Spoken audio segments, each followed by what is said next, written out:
Dear students, welcome to my YouTube channel. आज के इस वीडियो में हम लोग NCERT कक्षा 9 विषय गणित के अध्याय 10 जो कि हमारा चैप्टर है वृत्त का, तो उसका एक प्रमेय 10.3 है। उसके बारे में हम लोग आज पढ़ेंगे, समझेंगे कि यह प्रमेय क्या है और इसे फिर सिद्ध करेंगे।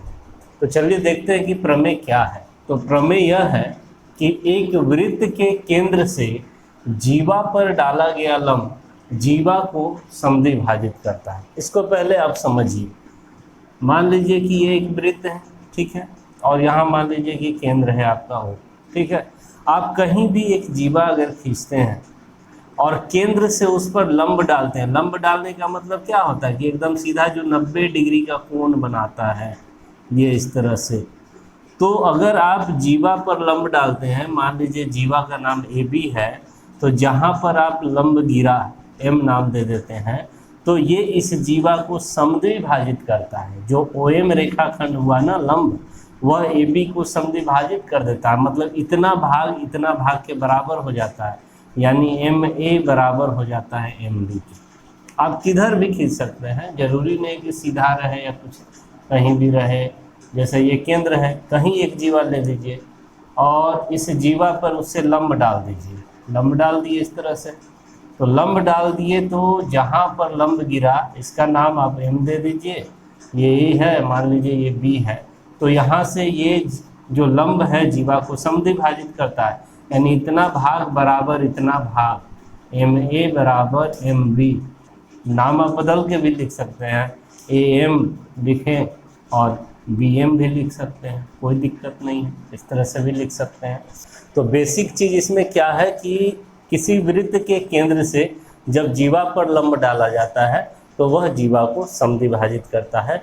इसे ही हमें इस प्रमेय में सिद्ध करना है, ठीक है। तो सवाल आप लोग को समझ में आ गया होगा। तो चलिए अब हम लोग शुरू करते हैं इसे सिद्ध करना। तो सॉल्यूशन, सबसे पहले तो हमें एक फिगर बना लेना चाहिए वृत्त का।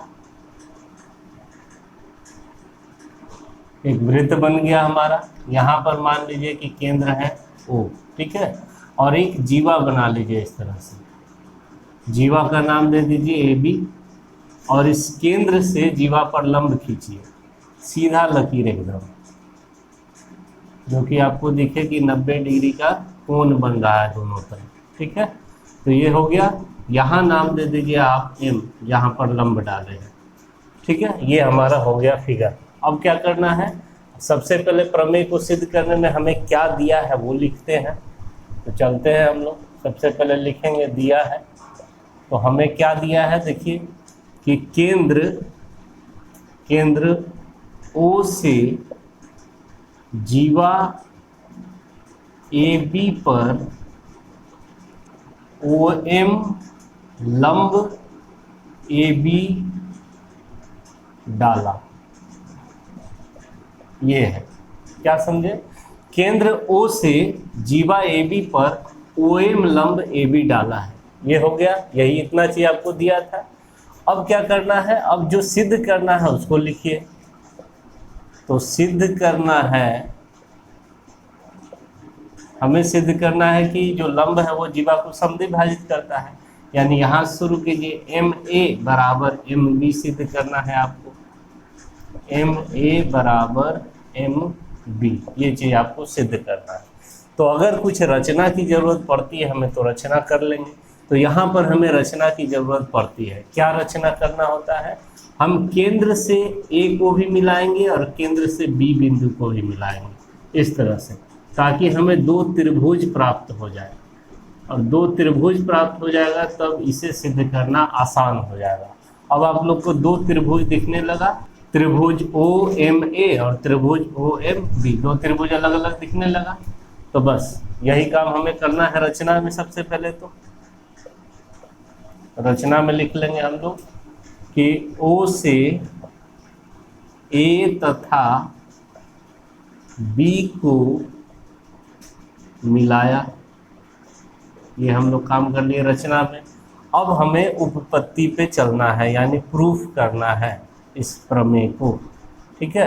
उपपत्ति पे क्या करेंगे, देखिए ये दोनों जो आपको त्रिभुज दिख रहा है OMA और OMB दोनों को हम सर्वांगसम सिद्ध कर देंगे पहले, और सर्वांगसम सिद्ध हो जाएगा तो हम जानते हैं कि उसके संगत भाग बराबर हो जाते हैं, तो उस नियम से हम लोग MA बराबर MB कर देंगे। तो हम लोग दोनों त्रिभुज लेके चलते हैं, त्रिभुज OMA तथा त्रिभुज OMB में। तो अब देखिए कि दोनों त्रिभुज में क्या क्या बराबर है और यहाँ सर्वांग समता का कौन सा नियम लगेगा। तो देखिए यहाँ एक समकोण त्रिभुज बन रहा है, क्योंकि ये लंब है तो यहाँ 90 डिग्री का कोण बन रहा है दोनों त्रिभुज में। तो यहाँ समकोण त्रिभुज वाला जो सर्वांग समता का नियम है RHS, इसको लागू करना है। RHS मतलब राइट एंगल, हाइपोटेन्यूज और साइड, यानी समकोण, कर्ण और भुजा। तो किसी दो त्रिभुज में दो समकोण हो, उसका कर्ण बराबर हो और उसकी एक भुजा बराबर हो, तो हम लोग RHS नियम से दोनों त्रिभुज को सर्वांगसम बोल देते हैं। तो यहाँ वही करने वाले हैं।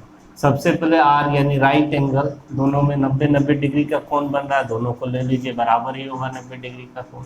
तो लिख लेंगे कोण OMA बराबर कोण OMB, कोण OMA बराबर कोण OMB, और यहाँ लिख देंगे कि प्रत्येक 90 डिग्री।